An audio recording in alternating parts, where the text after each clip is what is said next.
folks at home, guys, it is, what is the date? March 24th, I believe.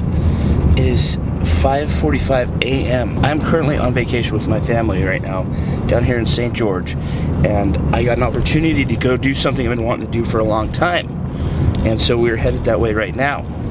And I want, you know, just to throw out the invite for you guys to come along with me. So if you guys are willing and can and have a little bit of time, let's jump in the rig and go on an adventure. What do you say, huh?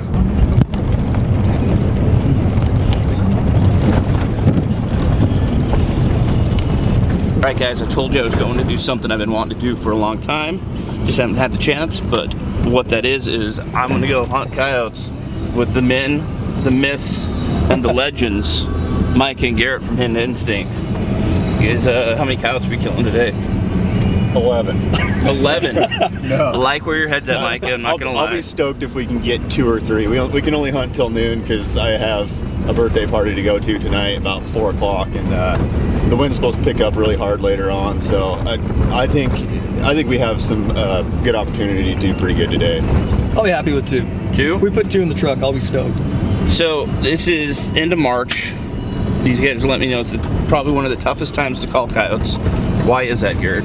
They've been messed with all year. They've been called all year, and right now it's kind of their breeding / denning season, getting into that time of year, so they're pretty territorial. They're not moving near as much from, you know, across territory lines. So it's just a tough time of year to call them. So we're gonna go see what we can do and hope for the best. I can tell you this so far. They know how to call coyotes and kill coyotes. I've seen them do it numerous times on video. But something I didn't know they never show is Garrett should be a professional Baja driver. I've been white knuckling it the whole way here, pretty much. This little 2-track, he knows very well, because there were some corners we should have missed. But he kept us in there. Well, the reason I had to drive Baja like that, in case he's not letting you know, it's because somebody was late this morning. That is true. And I had to get here, so because as you can see, it's starting to get light, and we're not quite where we need to be at. So the fault falls on me. I was 12 minutes late this morning, and I'm not. Yeah, it's my fault. But we are gonna make a couple stands. As you can see, it's absolutely gorgeous today. The sunrise coming up over the hills, so it's a win already, man.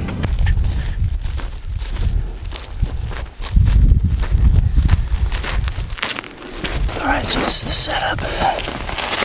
Got me here on the left because I'm right-handed. Garrett's on the right, he's left-handed. Got Mike running the camera.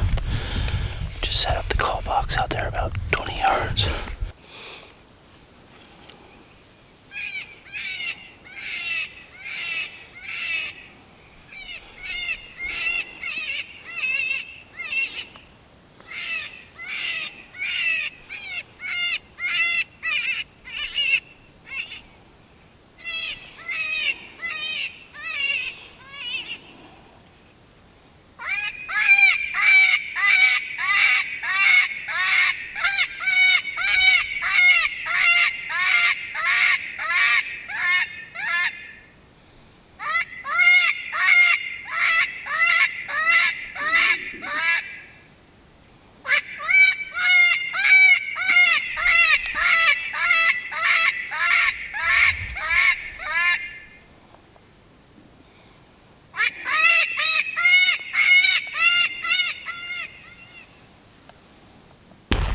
First stand was not a bust. It was a good warm-up, but no coyotes, so we're on to the second stand. That's the name of the game when you're calling coyotes.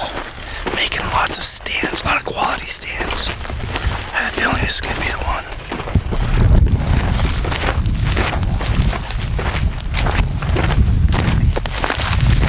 Typically always forget something, and this trip was my shooting sticks, my bipod. So I just found this natural organic bipod here. Custom, right? Might start selling them on the web. Go to www.naturalbipod.com, and I'll be selling these things. Okay. We set up, started calling, and then you started making some coyote distress calls. Is that what that was? They're just some breeding sounds. Breeding sounds? Kind of some breeding slash fight sounds. And then we had a coyote answers way out there. He was a long ways. In the valley. What does that mean? He's just letting you know where he's at? Yeah, I mean, he was kind of, you could tell by how he was just short barks and kind of some short howls. It's kind of a challenge howl, challenge bark. But he was far enough away that I just kind of if he'd been closer, I would have switched over to that and tried to bring him in. But he's far enough away, it wouldn't have, we'd have had to sit here a long time, and we were already at about 18 minutes when he started howling, so. How long do you typically sit on a stand? It really depends, but on average 20 minutes, right around 20. Sometimes we'll sit a little shorter, sometimes we'll sit a little longer, but I'd say 20 minutes is about average.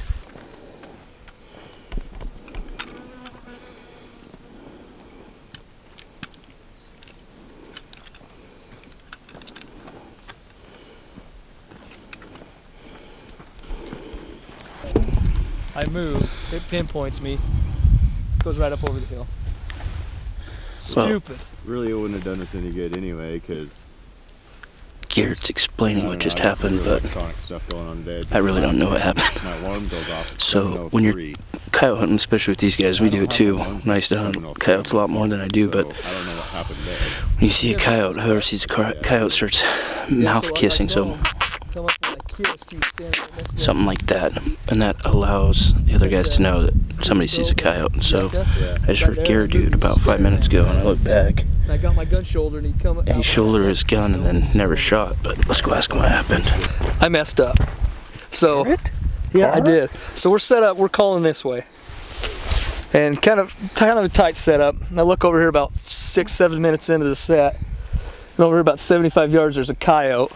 And so I kissed to let these guys know there's a coyote there. And as I kiss, I made the mistake of moving. The call wasn't on, so the kiss sound, coyote pinpointed me, caught me moving.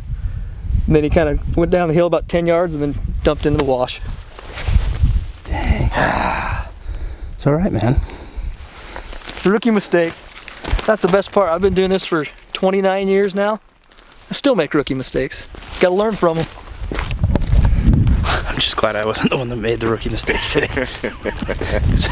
I came into this fully thinking I might screw a couple up, and the day's not over, so I will definitely screw something up before the day's over. That's good though, that's a step, right? We're taking steps in the right direction. Yeah, that's right, we got one to come in. That's got one to come in. Really what matters.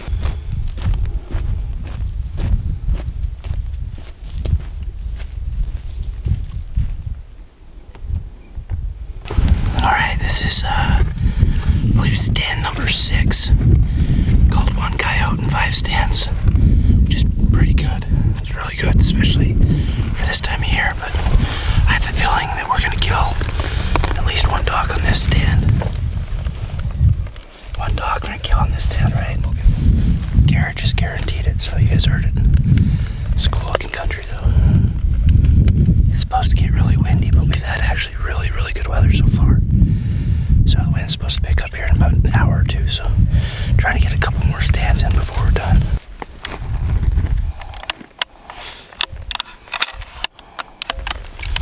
I'm using the custom Hush Weatherby 300 Weatherby mag today. Really want to shoot coyote and see what it does.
So give us a rundown of what's happened today.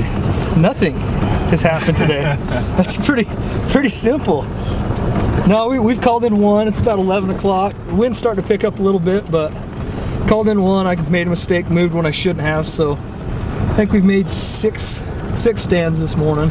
So we still got a little bit of time left, hopefully, before the wind picks up too much. I got those by the guys driving through. Some minor guys out here surveying and drove through all around a stand and kind of hosed just a little. And then decided to start singing a quarter mile up the road. Sounded good though. Yeah, it sounded really good. So pretty much these guys failed me today. Epic fail. Epic. Epic. We knew going into today was going to be a tough day. These guys don't even typically hunt this time of year, right? No, we usually quit end of February, maybe that first week of March. I convinced them that we should just go out and give her a try, and we had some success. We did call one in.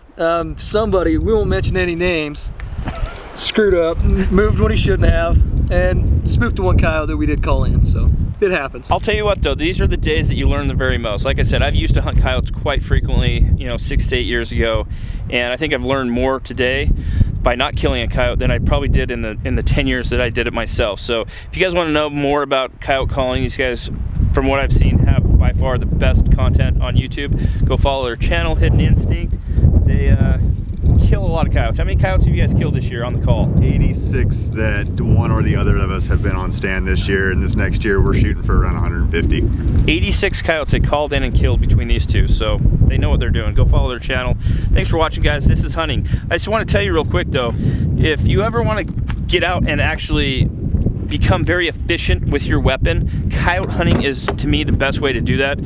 I see with a lot of new hunters, the problem they have is they're not used to getting their gun set up in a real life hunting situation. They're good at shooting off a bench or shooting off a stand, but to get your gun on a target, acquire the target, get your sights on it, pull the trigger, make a good shot, there's probably nothing better than coyote hunting, and you can do it year round in most states. So if you want to get out and become an expert, I'm not saying I'm an expert by any means, that's why I'm out here, but to become closer to being an expert, get out and coyote hunt, help the deer populations out as well. So we're done for the day, but definitely a good day. I learned a lot.